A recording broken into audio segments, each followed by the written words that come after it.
नमस्कार, मैं हूं बीएस सोलंकी और आप देख रहे हैं ऑलराउंडर बीएसएस। हमारे यूट्यूब चैनल ऑलराउंडर बीएसएस में आप सभी का हार्दिक स्वागत है।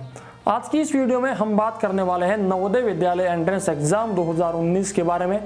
चाहे अब नवोदय विद्यालय का एग्जाम हो या फिर किसी भी प्रकार का एग्जाम हो, ये कुछ ऐसी महत्वपूर्ण बातें होती हैं जिनके बारे में हमें ध्यान रखना होता है, लेकिन कई बार हम इनको ध्यान ना रखते हुए गलती कर देते हैं और हमारा एग्ज़ाम गलत हो जाता है या फिर हमारा एग्ज़ाम अच्छा नहीं होता।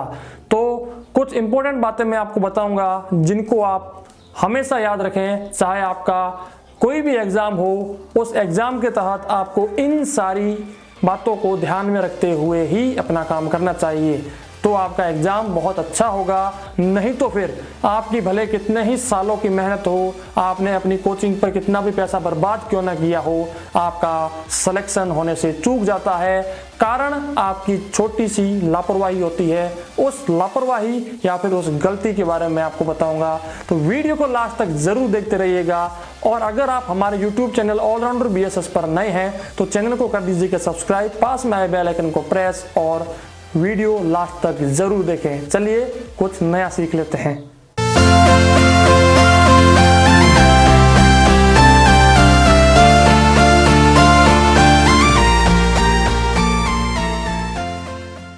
यहाँ पर आज की इस वीडियो में मैं आपको बहुत ही सिंपल बातें बताऊंगा। शायद आप उन बातों को सुनकर यह कहो कि क्या बता दिया यार, फालतू का समय बर्बाद कर दिया, लेकिन वाकई बता रहा हूं कि ये बातें इतनी इंपॉर्टेंट होती हैं। भले ये छोटी छोटी बातें हैं, लेकिन वास्तव में हम ये गलती करते हैं। अगर आप ये गलती करते हो या ना करते हो तो नीचे कमेंट बॉक्स में लिखकर मुझे एक बार जरूर बताइएगा।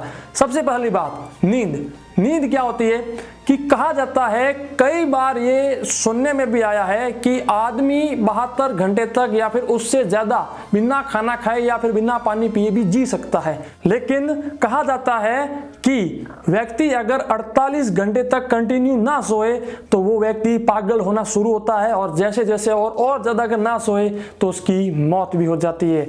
तो नींद एक बहुत बड़ा फैक्ट है। अब ये बात यहाँ पर क्यों आई? ये बात यूं आई कि मान लो 6 अप्रैल को आपका जवाहर नवोदय विद्यालय का एंट्रेंस एग्जाम है। अब जैसे ही आपको मालूम है कि भाई कल मेरा एग्जाम है, तो 5 अप्रैल को आप रात को 2 बजे तक 3 बजे तक पढ़ते रहते हो, किताबें खोल दी, पढ़ रहे हो कि कल मेरा एग्जाम है, अच्छे से फाइट करना, ये करना है। तो आप बिना किसी बात के, बिना किसी काम के डिप्रेशन में जाते हो। मैं बता रहा हूं, मैंने आज तक जितने भी एग्जाम दिए हैं, मैं उससे एक दिन पहले शाम को 5 बजे 4 बजे किताब हो चाहे कॉपी हो, सबको मैं छोड़ देता हूं। मैं ये नहीं सोचता हूं कि कल मुझे एग्जाम में किसी भी हालत में पास होना है। मैं ये सोचता हूं कि मेरी मेहनत अच्छी है। मैं अपने आप को सेल्फ मोटिवेट करने की कोशिश करता हूं। तो इसीलिए मैं आपको बता रहा हूं कि आप एग्जाम से एक दिन पहले शाम को 4 बजे 5 बजे किताबें कॉपी छोड़ दो, क्योंकि जितनी मेहनत करनी थी हम पिछले 6 महीनों से 8 महीनों से कर चुके हैं। अब कुछ नहीं होने वाला है। लेकिन अगर आपकी मेहनत का सही से इस्तेमाल करना है तो आपको डिप्रेशन से बाहर निकलना होगा।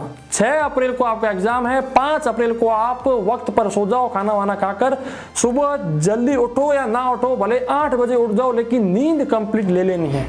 क्योंकि आपकी मेहनत बढ़िया है, आपने बहुत अच्छी मेहनत कर दी, आपने हर क्वेश्चन सॉल्व कर दिया, हर वीडियो हमारा वॉच कर लिया, सब कुछ आपकी अच्छे से कोचिंग हो गई। लेकिन अगर आपकी नींद कंप्लीट ना हुई तो एग्जामिनेशन हॉल में ही आप चक्कर खाकर गिर जाओगे। फिर कौन आपका एग्जाम कंप्लीट करेगा? आपके पास सब कुछ था, आपके पास माइंड था, आपके पास नॉलेज थी, लेकिन नींद कंप्लीट नहीं थी। तो ये एक फैक्ट बन सकता है। इसलिए डिप्रेशन में मत जाना, नींद कंप्लीट लेकर जाना। सेकंड थिंग, दूसरी बात ये आती है कि मान लो आपका एग्जामिनेशन हॉल या फिर एग्जाम का सेंटर आपके गांव से या फिर जहां पर आप रह रहे हो वहां से 5 किलोमीटर 50 किलोमीटर 100 किलोमीटर दूर है। तो आप कोशिश यही कीजिए कि मान लो आपका एग्जाम सुबह 11 बजे शुरू है, तो अगर सुबह 7 बजे के करीब कोई ट्रेन या फिर कोई ऐसा कोई जाने का आपके पास यातायात का साधन है तो बहुत अच्छी बात है। लेकिन आप एग्जाम का जो आपको वक्त मिला है उससे करीब कम से कम 2 घंटे पहले पहुंचो। अगर आपको यह लगता है कि आप एग्जामिनेशन हॉल में सिर्फ आधा घंटा पहले ही पहुंच पाओगे या फिर फिक्स वक्त पर पहुंच जाओगे, तो आप ये गलती मत कर देना। आप एक दिन पहले ही वहां पर पहुंच जाना। आप एक दिन पहले ही वहां पर पहुंच जाना, चाहे कहीं पर होटल में या फिर कोई हॉस्टल में, कहीं पर भी आप रात रुक जाना। क्योंकि एग्जाम कब अच्छा होता है, जब आपका मानसिक तौर पर आप एकदम सही हो, आपका मेंटल, आपका माइंड एकदम सही से काम कर रहा हो। अगर आपकी नींद भी पूरी नहीं है और आप अभी अभी परेशानी से, यानी कि ट्रेन में, बस से निकल कर आ रहे हो, तो आपकी बॉडी इतनी कंफर्ट नहीं होगी कि आप अच्छे से एग्जाम फाइट कर सको। तो ये दो चीजें तो बहुत ही इंपॉर्टेंट थी कि आपको किसी भी हालत में नींद कंप्लीट लेनी है, उसी के बाद आपको एग्जामिनेशन हॉल में एंटर करना है। साथ ही साथ अगर आपका एग्जामिनेशन हॉल बहुत ज़्यादा दूर है और आप एग्जाम शुरू होने से 2 घंटे पहले वहां पर ना पहुंच पाओ, तो आप एक दिन पहले ही कूच कर दें, एक दिन पहले ही वहां पर पहुंच जाएं, जिससे फायदा ये होगा कि आप एकदम फिट होंगे, आपका माइंड एकदम फ्रेश होगा, तो आपका एग्जाम भी बहुत अच्छा होगा। ये तो होती है बात कि एग्जाम के दिन आप ये गलतियां ना करें, और मोस्टली ये गलती होती है और हम फिर अपने आप को ये सोचते हैं कि शायद मैंने मेहनत नहीं की, लेकिन मेहनत बहुत अच्छी होती है। हमने अच्छे से कोचिंग की होती है, हमने अच्छे से पढ़ाई की होती है, लेकिन गलती कहाँ हो जाती है? गलती यहाँ हो जाती है कि हम नींद ही कंप्लीट नहीं करते, हम समय पर वहाँ पर पहुँच पाने में असक्षम हो जाते हैं, और इसी कारण से हमारा एग्ज़ाम अच्छा नहीं होता और फिर हम अपने आप को कोसते रहते हैं। तो कोसना अपने आप को नहीं, कोसना अपनी इन गलतियों को है जो हम बार बार करते आ रहे हैं। गलतियाँ एक बार करना ठीक है, हो जाती है, लेकिन बार बार उस गलती को जानबूझकर करते रहना शायद उसे गलती नहीं कहा जा सकता। तो किसी भी हालत में आपको नींद कंप्लीट करनी है और समय पर आपको वहां पर पहुंच जाना है।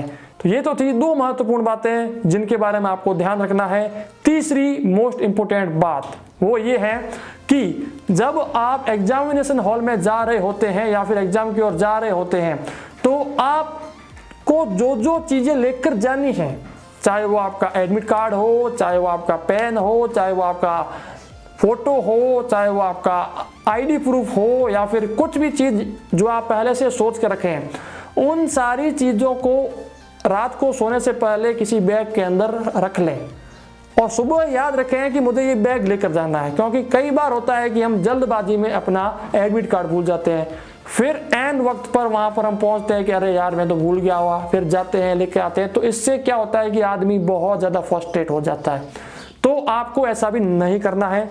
जो चीजें हैं, आपको 6 अप्रैल को आपका एग्जाम है, तो 5 अप्रैल को ही आपको सारी चीजें सिस्टमेटिक तौर पर किसी बैग के अंदर रख लेनी है। पेन हो वगैरह जो भी हो, और पेन वगैरह जो भी है आप एक बार चेक जरूर कर लें कि ये पेन सही से काम कर रहा है कि नहीं कर रहा है, ये पेन मेरे लिए कंफर्टेबल है कि नहीं है। अगर पेन कंफर्टेबल ना है तो पेन जल्द से जल्द चेंज कर लें, क्योंकि जब एग्जाम शुरू हो गया फिर तो आपको ना तो आप बाहर आ सकते हो, और बाहर अगर आप भी गए तो फ्रस्ट्रेशन आपका शुरू हो जाएगा और एग्जाम खल्लास हो जाएगा। तो इन कुछ महत्वपूर्ण बातों का आपको ध्यान रखना है। मैं उम्मीद करता हूं कि आप मेरी इन बातों को जरूर ध्यान रखेंगे और आपको ये वीडियो बहुत पसंद आया होगा। अगर आपको वीडियो पसंद आया है तो वीडियो को कर दीजिएगा लाइक, चैनल को सब्सक्राइब और पास में बेल आइकन को प्रेस, दोस्तों के साथ शेयर करना बिल्कुल मत भूलिएगा। ऑलराउंडर बीएसएस यूट्यूब चैनल की ओर से मैं बीएस सोलंकी आप सभी का हार्दिक स्वागत करता हूं। मिलते हैं आपसे हमारी किसी ऐसी ही नेक्स्ट खास वीडियो में, तब तक के लिए जय हिंद, वंदे मातरम, जय भारत।